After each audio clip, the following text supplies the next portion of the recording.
ठंड में गरीब बहू की 100 फीट लंबी रजाई। रात का समय होता है, बाहर हर तरफ बर्फीली हवा चल रही थी। जैसे तैसे रात गहरी हो रही थी, ठंड और कड़कड़ाकर बढ़ रही थी। ऐसे में कच्चे मकान के अंदर गरीब कुंती हरिहर का बड़ा परिवार एक रजाई में गुजारा कर रहे थे।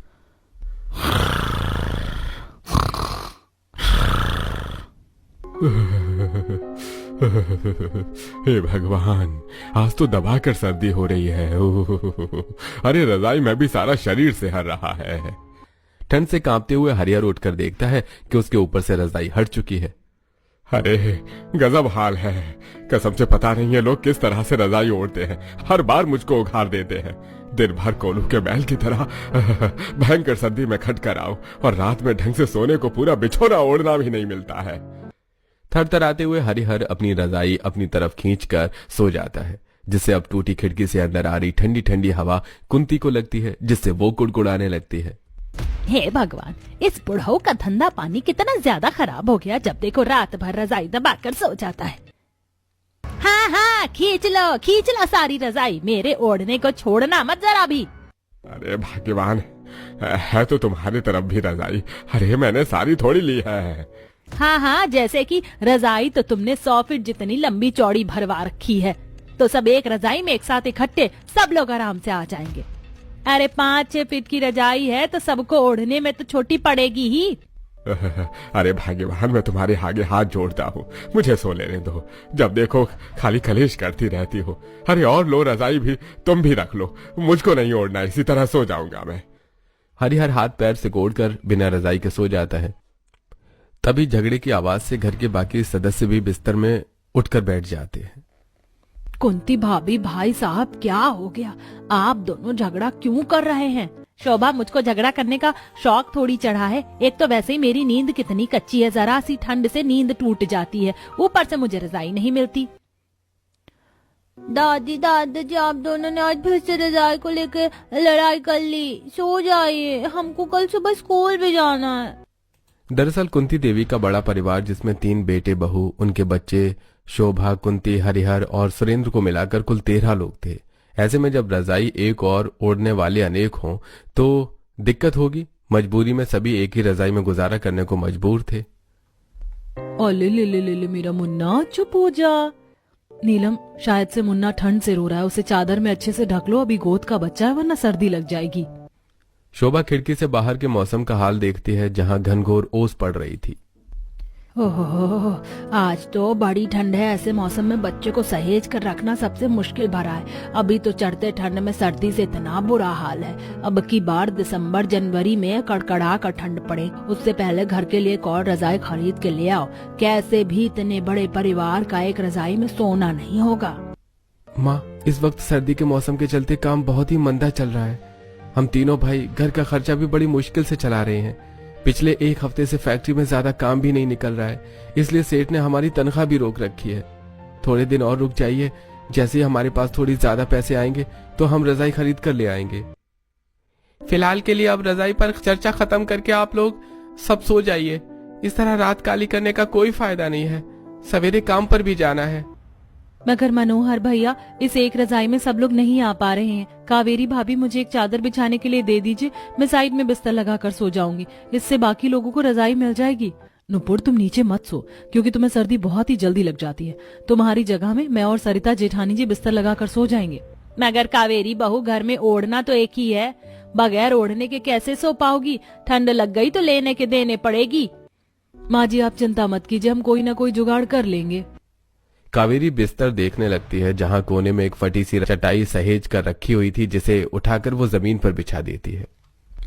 कावेरी, इस पतली सी चटाई से काम नहीं चलने वाला, हमें बिछाने के लिए कुछ और बिस्तर की जरूरत लगेगी, क्योंकि बाहर बहुत ज्यादा सर्दी हो रही है। इस सिंगल चटाई पर सोकर हमारी तबीयत भी खराब हो सकती है। जेठानी जी, घर में जितने भी एक्स्ट्रा बिस्तर थे, मैंने सारे बिस्तर हमारे परिवार वालों को सोने में लगा दिए हैं। अब एक सिंगल चादर भी नहीं है। एक तो वैसे ही ओढ़ने के लिए रजाई नहीं है, और अब तो बिस्तर पर बिछाने के लिए कुछ नहीं है। तभी सरिता घर के कोने में रखी जूट की बोरी देखती है, जिससे कि उसे जुगाड़ आता है। ये जूट के बोरे किस दिन काम आएंगे? इसी को चटाई के ऊपर और नीचे वाली सतह पर बिछाकर थोड़ा मोटा बिस्तर कर लेते हैं। ये जूट की बोरी काफी ज्यादा गर्म होती है, तो इसका बिस्तर लगाकर सोने में सर्दी भी नहीं लगेगी। क्या बात है जेठानी जी, मैं तो कभी कभी सोचती हूँ आपके दिमाग में 5G की स्पीड जितनी तेजी में जुगाड़ कहाँ से आ जाता है। हम जैसे मिडिल क्लास बहू को इस तरह के जुगाड़ आ ही जाते हैं। चलो अब जल्दी से बिस्तर करते हैं। बाप रे जेठानी जी, बोरी का बिस्तर 5 मिनट में ही कितनी बुरी तरीके से शरीर काटने लगा। पता चले रात भर इस बोरी बिस्तर पर सोना, सुबह तक हमें भारी पड़ जाए और पूरे शरीर में खाज खुजली मच जाए। देवरानी जी तुम बिल्कुल सही कह रही हो, मुझे भी थोड़ी थोड़ी खाज मच रही है। ऐसा करते हैं, इसके ऊपर से अपनी साड़ी बिछाकर सो जाते हैं, नरम मुलायम है तो नींद आ जाएगी। दोनों अब डबल करके बिस्तर पर अपनी साड़ी बिछा देती हैं। पहले की तुलना में अब तो बिस्तर कुछ नरम मुलायम सा लग रहा है। ऐसा करो कावेरी, तुम अपनी साड़ी मत बिछाओ, इसे ओढ़ लेंगे। पर जेठानी जी, इस पतली सी साड़ी में ठंड थोड़ी भाग जाएगी। तो ठीक है, फिर जिस तरह हमने इस बोरी से बिस्तर का जुगाड़ लगाया है, रजाई का भी जुगाड़ बिठा लेते। साड़ी के ऊपर 5-6 बोरे साट लेते हैं। व्हाट एन आइडिया जेठानी जी। दोनों साड़ी के ऊपर से कुछ बोरों को साट कर सो जाती हैं, जिससे दोनों को थोड़ी बहुत गर्माहट का एहसास होता है। वैसे ये बोरी की रजाई तो काफी ज्यादा मात्रा में गर्माहट पैदा कर रही है। हाँ, लेकिन ये असली रजाई जितनी गर्माहट नहीं कर सकती। वैसे देखा जाए तो जितना लंबा चौड़ा हमारा ससुराल है, उसके हिसाब से तो ओढ़ने के लिए 20-25 फीट रजाई बनवानी पड़ेगी, तब जाकर बात बनेगी। लेकिन जब हमारे पतियों से एक 5-6 फीट की हल्की रजाई भी नहीं खरीदी जा रही, तो इतनी मोटी भारी रजाई वो कहाँ से भरवा पाएंगे? क्योंकि घर में कमाने वाले कम, खाने वाले ज्यादा हैं। फिर मकान का किराया अलग देना पड़ता है। जब खर्चा ही इतना ज्यादा है तो रजाई कहाँ से लेंगे? चलिए सो जाइए, सुबह खाना पीना भी बनाना होगा। दोनों बहू के अलग बिस्तर लगाकर सोने के बाद भी ससुराल वालों के बीच रजाई की खींचतानी रात भर चलती है। यूं ही ठंड में कुकुड़ते हुए सुबह हो जाती है। अच्छू, अच्छू। देखा, लग गई ना सर्दी। इसीलिए कहती हूँ रात को भी स्वेटर पहन कर ही सोया करो। मैं भी काढ़ा बना देती हूँ, पी लेना। मुझको नहीं भी ना कड़वा सा काढ़ा, इससे अच्छा एक न्यू रजाई खरीद लो ना मम्मी प्लीज। नेहा को नई रजाई खरीदने की जिद करते देखकर सरिता हताशा से भर जाती है। नेहा बेटी, तुम तो मेरी समझदार बच्ची हो ना, ऐसे जिद नहीं करते। और वैसे भी हमारे घर में एक रजाई तो पहले से ही सोने के लिए है। मम्मी हमको नहीं सोना इस सड़ी सी रजाई में, पता उसमें बहुत ज्यादा सर्दी लगती है। ऊपर से रजाई भी दादा, कभी पापा, कभी चाचा खींचते रहते, हम बच्चों को रजाई भी नहीं मिलती। मोनू बेटा, अभी तुम स्कूल जाओ। रही बात रजाई की, तो मैं तुम्हारे लिए नरम मुलायम रजाई बना दूंगी। सच्ची बच्ची मम्मा, आप मेरे लिए रजाई बनाओगी? मैं अपनी रजाई में अकेले सोऊंगा, किसी को भी अपनी रजाई नहीं दिखाऊंगा। नई रजाई की बात से मोनू खुश होकर स्कूल चला जाता है। तभी कुंती कहती है, सरिता बहू, तू तो अच्छे तरीके से देख रही है अभी घर के कितने बुरे हालात चल रहे हैं। तुझे बच्चे को इस तरीके से नई रजाई दिलवाने का दिलासा नहीं देना चाहिए था। माँ जी, मनोहर जी ने बोला है उनकी फैक्ट्री में काफी ज्यादा कपड़ों के कतरन निकल रखे हैं, तो मैंने घर पर लाने को कहा था कि कुछ कतरन से हम सर्दी के मोटे मोटे बिस्तर बना लेंगे और बच्चों के लिए गुदड़ी वाली रजाई बना देंगे। अच्छा अच्छा ठीक है बहू, जैसे गरीबों के नसीब में ये गुदड़ी वाली रजाई में ठंड काटना लिखा है, गरम गरम मुलायम रजाई में सोना तो बस अमीरों के भाग्य में होता है। ऐसा कहते हुए कुंती की बातों में गरीबी, दुख और टूटा मन दिख रहा था। सही कहा भाभी, हम दोनों ने भी सारी जिंदगी दुख और गरीबी ही काटी है, और बेचारी हमारी बहुएं और पोते पोती भी गरीबी देख रहे हैं। सरिता बहू, ये रजाई ले जाकर थोड़ा धूप में डाल दो।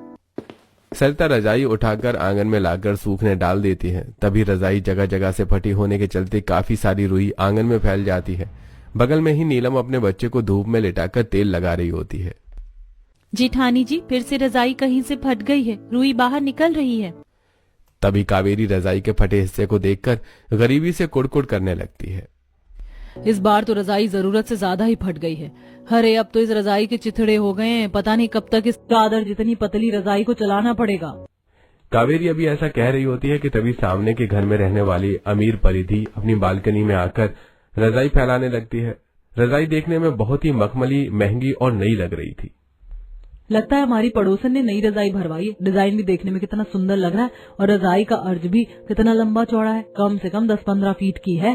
और एक हमारी रजाई है जो पूरी तरीके से घिस गई है, इसमें तो ठंड भी नहीं रुकती।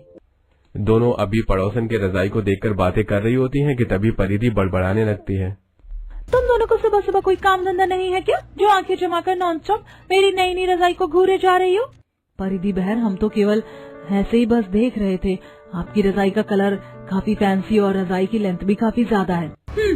क्योंकि मैंने स्पेशली ऑर्डर देकर 15 फीट की लेंथ की रजाई बनवाई है। काफी सॉफ्ट और मुलायम है ये रजाई, प्योर कपास की है। तभी झिझकते हुए सरिता परिधि से पूछती है, वैसे परिधि बहन, ये रजाई बनवाने में कितना खर्चा लगा था? अगर खर्चा थोड़ा कम होगा तो हम भी इस अर्ज की रजाई बनवा लेंगे। मुझे तो ये रजाई बनवाने में 25 से 30 हजार का खर्चा बैठा था, क्योंकि तुम्हारे औकात से बाहर है, इसीलिए तुम अपनी फटीचर रजाई को कंटिन्यू चलाओ, जैसे कि हर साल घिस पीट कर चलाते हो। अरे आजकल तो इंसान दीवारों का पेंट भी इतना नहीं चलाता जितना कि तुम लोगों ने एक ही रजाई में इतनी सर्दियां निकाल दी। अपनी महंगी रजाई पर घमंड खाते हुए परिधि, कावेरी, सरिता, नीलम को नीचे दिखाकर अंदर चली जाती है। तभी कुंती और शोभा आंगन में आती है। बहू, तुम लोग किस लिए इससे बातचीत रखती हो? थोड़ी अमीर क्या है, खुद पर ऐसे घमंड दिखाती है जैसे कहीं की करोड़पति हो। पर माँ जी, पड़ोसन ने बात तो सच ही बोली थी। अब इस रजाई की ऐसी हालत कूड़ेदान में फेंकने वाली हो गई, मगर हम फिर भी ओढ़ रहे हैं। अब तो इस रजाई को बाहर सुखाने में भी शर्म सी लगती है। देखिए बाकी सबकी बालकनी में कितनी चमचमाती रजाई सूख रही है। नीलम बहू, दूसरों की देखा देखी करने से कोई फायदा नहीं होना। हमारे नसीब में जितनी गरीबी लिखी उसे काटना तो पड़ेगा। भगवान की दया से सर्दी के मौसम में हमारे घर का दाना पानी चल रहा है, सर पर छत है। जरा उनके बारे में सोच कर देखो, जो बेघर होकर फुटपाथ पर इतनी ठंड भरी मौसम में खुले में रहते हैं। दुनिया में किसी की जिंदगी एक जैसी नहीं है। अगर कोई हमसे ज्यादा अमीर है तो कोई हमसे ज्यादा गरीब भी है, और हमेशा जिंदगी जीने के लिए अपने से गरीब को देखकर चलना चाहिए। शोभा की बातों में समाज के दबे कुचले गरीब वर्ग का 2 टाइम की रोटी कपड़ा जोड़ने का संघर्ष साफ दिख रहा था। समाज का एक कटाक्ष सच ये भी है कि इस जमाने में गरीब छोटे को और ज्यादा छोटा किया जाता है। इसी तरह से कुछ दिन बीत जाते हैं और ठंड चरम सीमा तक बढ़ जाती है, जिसकी वजह से दिन भर कोहरा छाया रहता, सादी बर्फीली हवाएं चलती रहती हैं। अरे आज तो हद से ज्यादा कोहरा छाया हुआ है। चौखट पर आते ही कब कभी चढ़ रही है। इतना खराब सर्दी का मौसम होगा तो काम पर कैसे जाएंगे? विकास भाई, अगर ठंड देखकर घर में बैठ जाए। अजी भूलिएगा मत, लेते आइएगा ताकि हम गर्म बिस्तर बना सके, क्योंकि सर्दी अभी और बढ़ेगी। तीनों ठंड में ठिठुरते हुए काम पर निकल जाते हैं। पूरा रोड ओस पड़ने से भीगा हुआ था। अरे बाप रे बाप भैया, इस बार की ठंड ने तो कमर तोड़ कर रख दी है। ऊपर से इतनी ठंडी ठंडी बर्फीली हवा बह रही है कि ऐसा लग रहा है जैसे हड्डियां ही गल जाएंगी। हाँ, सच में आज तो सर्दी से शरीर सिहर रहा है। ऐसे मौसम में तो रईस लोग घर में रजाइयों में बैठकर रोटी खाते हैं, पर हम जैसे रोज के कमाने खाने वाले का क्या आधार है? हमको तो कमाने निकलना ही पड़ता है। कुछ ही देर में तीनों कांपते कांपते ओस में भीगी अवस्था में कारखाने में आते हैं, जहां बाकी मजदूर समय से पहले आकर काम कर रहे थे, और कारखाने का सेठ मोटा राम हीटर की गर्म हवा में गरम गरम गाजर का हलवा खा रहा था। अरे वाह वाह वाह वाह, बढ़िया लजीज गाजर का हलवा बनाया है। ठंड के मौसम में इतना गर्मा गर्म गाजर का हलवा तो पेट भर कर खाने वाला नाश्ता है। राम राम मोटा राम सेठ। आइए आइए सेठ जी, आ गए आप तीनों नाश्ता पानी लेके, या मंगवाऊं? सेठ माफ करना, आज आने में थोड़ा लेट हो गया, लेकिन रास्ते पर काफी ज्यादा धुंध छाया हुआ था, इसलिए देर हो गई। अरे तुम तीनों ने रोज रोज लेट आने का धंधा पानी लगा दिया है। तुम्हारी देखा देखी कल को बाकी मजदूर भी लेट आएंगे तो हो गया कारखाने का बेड़ा गर्क। सेठ, तुम जब देखो गाली गलौज पर क्यों उतारू हो जाते हो? माना हम लेट आते हैं, लेकिन काम तो पूरा करके जाते हैं ना। अरे एक तो चोरी ऊपर से सीना चोरी, एक तो लेट आता है ऊपर से अकड़ के दिखाता है। अरे मनोहर, समझा ले अपने भाई को। सेठ आप गुस्सा मत करो, आइंदा से हम लेट नहीं आएंगे, टाइम पर आएंगे। कुछ ही देर में तीनों कपड़ों का माल तैयार करते हैं। देखते ही देखते छुट्टी का टाइम हो जाता है। सेठ, हमारे हिस्से का काम पूरा हमने कर लिया है, अब हम घर जा सकते हैं क्या? अरे काम तुम तीनों पूरी मेहनत और शिद्दत से करते हो, तुम्हारी इसी चीज से मैं खुश रहता हूँ। बस देर से मत आया करो, मुझे भी तुम्हें बार बार बोलना अच्छा नहीं लगता। हम समझ रहे हैं सेठ जी, वैसे भी जो फैक्ट्री से वेस्ट कपड़े की कतरन निकली है उसे हम घर ले जाएं? हाँ हाँ, अगर तुम्हारे किसी काम आ जाएगी तो ले जाओ, वरना मैं तो आज इसे कूड़े में ही फेंक देता। तीनों सारे कपड़े के नरम कतरन को बड़ी सी बोरी में डालकर अपने साथ घर ले आते हैं, जहां बच्चे रजाई ओढ़ने को लेकर छीनाछानी कर रहे थे। और सोनू के बच्चे पूरी रजाई खुद दबा कर बैठे हुए, चल मुझको भी रजाई दे। नहीं, मैं नहीं दूंगा, मैंने पहले ओढ़ी थी रजाई। जैसे रजाई तूने खरीद रखी हो, चुपचाप से रजाई मुझको भी दे दे, वरना चाटा लगा दूंगी। तभी छीनाछानी में रजाई बीच से फट जाती है। हे भगवान, कितने शैतान बच्चे हैं, ले बैठे हैं रजाई को। मन तो कर रहा तीनों का गाल लाल कर दो।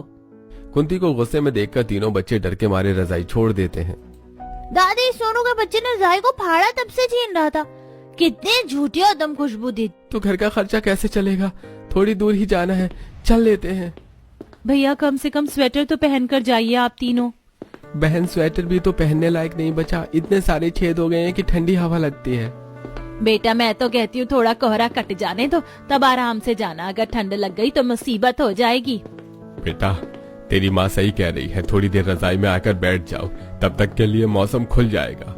तब तक बहू रोटी पानी बना लेगी तो गरम गरम खाकर चले जाना। हरिहर के बोलने पर तीनों रजाई में बैठ जाते हैं, मगर रजाई ओढ़ ओढ़ कर चादर जितनी पतली हो चुकी थी। ये रजाई भी बस नाम की रह गई है, ठंड तो इसमें भागती ही नहीं है। मगर बेटा इस ठंड में थोड़ा तो सोने का सहारा देता ही है। सर्दी की वजह से मुझको भी खेत की कटाई का काम नहीं मिल रहा, वरना थोड़े पैसे बन जाते तो एक कंबल खरीद कर ले आता। रजाई भरवाना तो बस में नहीं, रुई का दाम इतना ज्यादा बढ़ गया है कि हम जैसे 2 टाइम की रोटी कमाने खाने वाले के लिए तो रजाई खरीदना ख्वाब ही बन गई है। जब 9 मन तेल ही नहीं होगा तो राधा कहाँ से नाचेगी? तुम भी तो एक ही काम पर अटक कर रह गए हो, जैसे कि दुनिया में खेत की कटाई के अलावा और कोई दूसरा काम काज नहीं है। कुंती, तुम जब देखो मुझ पर ही राशन पानी लेकर क्यों शुरू हो जाती हो, जबकि तुमको पता है कि मेरा पथरी का ऑपरेशन हो रखा है। ज्यादा भार उठाना मना है, वरना सुरेंद्र के साथ बेलदारी के काम पर जाता तो कहीं से भी 100-200 रुपए लेकर आता। खाली सोचने से नहीं होता, करने से होता है। इतने मर्द होने के बावजूद एक नई रजाई खरीदने के लिए भी सोचना पड़ रहा है। गरीबी जो मुंह बाए खड़ी है। एक बार फिर से रजाई को लेकर कुंती हरिहर में झगड़ा चालू हो जाता है, जिसे सुनकर चूल्हा लगाकर साइड में खाना बना रही बहू आपस में बातचीत करने लगती हैं। सच में 2-4 दिनों से मौसम कुछ ज्यादा ही चेंज हो गया। किसी तरह हल्की फुल्की सर्दी में तो इस पतली रजाई में उड़कर काम चल जाता था, लेकिन कल से कितनी ज्यादा कड़कड़ा कर सर्दी पड़ रही है। रात तो मेरी ठंड में कांपते कांपते ही निकल गई। मुझे तो रजाई जरा सी भी नहीं मिली थी। देवरानी जी, हम लोग इस रजाई को कितने सालों से ओढ़ते आ रहे हैं, इसीलिए रजाई पुरानी होकर सिकुड़ कर सिंगल चादर जितनी छोटी हो गई है। ऊपर से बेचारे हमारे पतियों की भी इतनी आमदनी भी नहीं है कि वो घर का खर्च के बाद रजाई ले आए। हम तीनों को ही जुगाड़ लगाना पड़ेगा। अरे खाना पीना बन गया तो जल्दी से दे दो, हमें कारखाना जाने को देर हो रही है। जी जी, बस अभी लाई। नीलम फटाफट से गर्मा गर्म चूल्हे की रोटी तरकारी परोस कर देती है। वैसे ठंड के मौसम में तो गर्मा गर्म खाना ही सही होता है, वरना थोड़ी देर के लिए बनाकर रख दो तो बर्फ जितना ठंडा हो जाता है कि गले से निकला भी नहीं जाता। ओढ़ने के लिए नरम गरम रजाई ना सही, गरम गरम रोटी तो खाने को नसीब ही हो गई। इसी से थोड़ी बहुत शरीर में गर्माहट आ गई, काम पर जाया जा सकता है। तीनों खाना खाकर जैसे ही काम पर जाने लगते हैं तो सरिता मनोहर को बोलती है, अजी आपने कहा था कारखाने से कपड़े के कतरन लेकर नहीं आए। अरे काम के चक्कर में रोज लाना भूल ही जाता हूँ, आज आते टाइम याद से लेते आऊंगा। तुम भी रजाई खींच रही थी? चुप कर एकदम, मैं देख रही हूँ आजकल तेरी बदमाशी बहुत ज्यादा बढ़ गई है। एक रजाई थी उसको भी फाड़ दिया। दादी कान पकड़ कर सॉरी, लेकिन मैं जानबूझकर रजाई नहीं फाड़ी। माँ, इसमें सोनू की गलती नहीं है, ये रजाई बिल्कुल अंदर से सड़ गई है, इसलिए बच्चों को जरा से खींचने पर भी फट गई। माँ जी आप परेशान मत होइए, आज ये लोग कपड़ों की कतरन लेकर आए हैं ना, आज की रात कैसे भी काट लेंगे, कल किसी तरह हम नई रजाई बिठा देंगे। उस दिन मजबूरी में पूरा गरीब ससुराल सर्दी में बोरी ओढ़कर सोता है, जिसे सुबह तक सबके शरीर में खुजली होने लगती है। मम्मी शरीर में बहुत तेज की खुजली बज रही है। खुजली की वजह से बच्चों के शरीर से खून निकलता देख कावेरी की आंखों में आंसू आ जाते हैं। लगता है रात को बोरी ओढ़कर सोने से ही बच्चों को खुजली लग गई है। बच्चों की स्किन नाजुक होती है, जल्दी से खाना पीना बनाकर हम रजाई बनाना शुरू कर देंगे। धूप भी हल्की खिल रही है तो आंगन में रजाई बिठाएंगे, घर के अंदर तो जगह कम है तो रजाई ज्यादा फिट की नहीं बन पाएगी। कुछ ही देर में खाना पीना बनाने के बाद तीनों फटी रजाई को बाहर लाती हैं और उसके अंदर से रुई को निकालकर उसे थापी से धुनने लगती हैं। ये देखकर पड़ोसन गायत्री शारदा आती है तो, अरे अरे तुम तीनों पुरानी रुई को क्यों धुन रही हो? रजाई बनाने का काम शुरू कर दिया है क्या घर बैठे बैठे? नहीं नहीं आंटी, वो हमारी रजाई फट गई है तो बस उसी की रुई से दोबारा से दूसरी रजाई तैयार कर रहे हैं। मगर ये रुई तो एकदम खराब और चिपक गई है तो इसकी रजाई बढ़िया थोड़ी बैठेगी। आंटी जी, पुरानी रुई को भी धुन कर उससे हल्के फाहे का बनाया जा सकता है। अच्छा जी, ये बात तो मुझे पता ही नहीं थी। वैसे मैंने कुछ चादर ठंड के कपड़े निकाल कर रखे हैं, तुम्हें चाहिए हो तो ले लेना। आंटी जी, अगर चादर आप हमें अभी दे देती तो हम सोच रहे थे थोड़ी ज्यादा फिट की लंबी रजाई बना लेते। हाँ हाँ सरिता बहू, क्यों नहीं, चलो अभी चल कर ले आओ। सरिता शारदा के साथ उसके घर जाती है, जहां वो अपने मैट साइज गद्दे के डबल बेड से ज्यादा लंबे चौड़े साइज की सारी चादर कपड़े भी देती है, जिसे लेकर सरिता घर आती है। पड़ोसन गायत्री भी कहती है, वैसे मैंने भी कुछ पुरानी रजाई ऐसे ही तय करके रखी है जो कि मैं ओढ़ने में इस्तेमाल नहीं करती, तो अगर चाहिए हो तो ले आना। हाँ हाँ क्यों नहीं आंटी, अब दे दीजिएगा, उसकी रुई से हमारा काम बन जाएगा। वैसे तो कुंती का परिवार बहुत ही गरीब था, लेकिन पड़ोसियों के साथ उनका स्वभाव काफी ज्यादा अच्छा था, इसलिए पड़ोसी जहां तक हो सके उनकी मदद किया करते थे। अब तीनों बहुएं चादर को जोड़ जोड़ कर उसे सिलना शुरू करती हैं। शाम गुजरते गुजरते वो 40-50 फीट जितना लंबा चौड़ा कपड़ा तैयार कर लेती हैं। आज तो पूरा दिन ठंड में सुई चला चला कर मेरे तो हाथ झिनझिना से गए हैं। हाँ मगर खुशी इस बात की है कि हमने एक ही दिन में अपनी 100 फीट लंबी रजाई का काफी काम निकाल लिया। वैसे अब ओस पड़ना शुरू होगी, चलो सारा सामान उठाकर अंदर चलते हैं।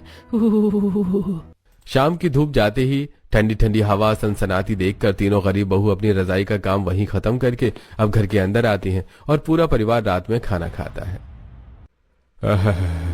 अरे खाना खाते ही मेरा तो तन बदन बिल्कुल बर्फ जितना ठंडा हो गया है। बहू जल्दी से बिस्तर कर दे, और रजाई कहाँ है दिख नहीं रही। अरे अभी रजाई बनकर तैयार नहीं हुई, बस तीनों ने खोल सिला है, 2-4 दिन लगेगा। अरे इतनी भी क्या 100 फीट की लंबी रजाई बना रही हो तुम लोग, जो बन ही नहीं रही। आज फिर से ठंड में सिकुड़ कर सोना पड़ेगा। कुछ ही देर में बहुएं बिस्तर कर देती हैं और पूरा परिवार उसे 50 फीट लंबे चादर को ही लपेटकर सो जाता है, जिसे आज पूरा परिवार आराम से उस चादर में सो जाता है। किसी का भी शरीर खुलता नहीं है। अगले दिन सर्दी की वजह से धूप नहीं निकलती, तो तीनों बहू को अब आंगन में कहर बरसाती ठंड में ही रजाई का बाकी का काम बढ़ाना पड़ता है। शुक्र है हमारा 100 फीट लंबा चौड़ा कवर तो तैयार हो गया, बस इसके अंदर रुई भरनी है। हमारे पास ज्यादा रुई नहीं है, रुई कम रहेगी। फिलहाल के लिए जितनी रुई है उसे भरकर देखते हैं। तीनों थरथराते हुए रजाई के खोल के अंदर रुई डालना शुरू करती हैं, मगर वो आधी रहती है। इतनी सी रुई तो हमारी आधी रजाई भी नहीं भर पाई। रजाई अगर पतली बनेगी तो ज्यादा गर्माहट नहीं करेगा, हमें भारी रजाई बनाने के लिए कुछ जुगाड़ करना पड़ेगा। तभी तीनों एक दरी वाले को जाते देखती हैं, जिसके पास काफी सारे ऊनी कपड़े होते हैं। दरी बनवा लो, दरी, कपड़े और चादर की दरी बनवा लो। इस दरी वाले के पास कितने ऊनी कपड़े हैं, इससे हमारा काम बन सकता है। अरे ओ दरी वाले भैया, रुकना जरा। हाँ बहन जी, बोलो, दरी बनवानी है? भैया हमें दरी नहीं बनवानी, बल्कि ऊनी कपड़े चाहिए। कैसे रुपए किलो बेचोगे? अरे बहन जी, आपको चाहिए तो फ्री में रख लो, ऐसे ऊनी कपड़ों का तो मेरे पास भंडार है। अब तीनों ऊनी कपड़े ले लेती हैं और अब उसे ऊन वाले स्वेटर शॉल के ऊन उधेड़ कर रजाई में डालती हैं, जिससे रजाई कुछ स्तर तक और भरती है। अभी हमें कुछ और मुलायम कपड़े कतरन चाहिए होगा, तभी हमारी 100 फीट की लंबी रजाई मोटी नरम नरम बनेगी। मुझे याद आया, जब हम जंगल में लकड़ी बीनने जाते थे तो वहाँ पर कपास की तरह का ही एक वन पौधा होता है, उससे काम बन जाएगा। सरिता की जुगाड़ पर दोनों भी सहमत होती हैं। अगले दिन ठंड में अब तीनों जंगल आती हैं, जहां आधे से ज्यादा जंगल का भाग उस कपास जैसे दिखने वाले बनवारी से भरा हुआ था, जिसे तोड़कर वो घर लाती हैं। जिसके बाद वो अब रजाई को पूरी तरीके से भरकर उसे पर मोटे मोटे धागे चलाकर बहुत ही बढ़िया सुंदर 100 फीट की लंबी रजाई तैयार करती हैं, जिससे पूरा परिवार रात में गर्माई में सोता है। आहा, आज ये 100 फीट की लंबी रजाई तो खुलने से ही पूरे घर में गर्माहट सी भर गई। आज नींद बढ़िया बढ़िया पड़ेगी। अब तो मैं भी आराम से काफी रजाई अपने नीचे दबाकर सोती हूँ। आखिर ये रजाई 100 फीट की लंबी जो है। आखिर में पूरा ससुराल 100 फीट लंबी रजाई में ही बैठकर गर्मा गर्म खाना खाता है और गर्माहट में चैन सुकून से सोता है।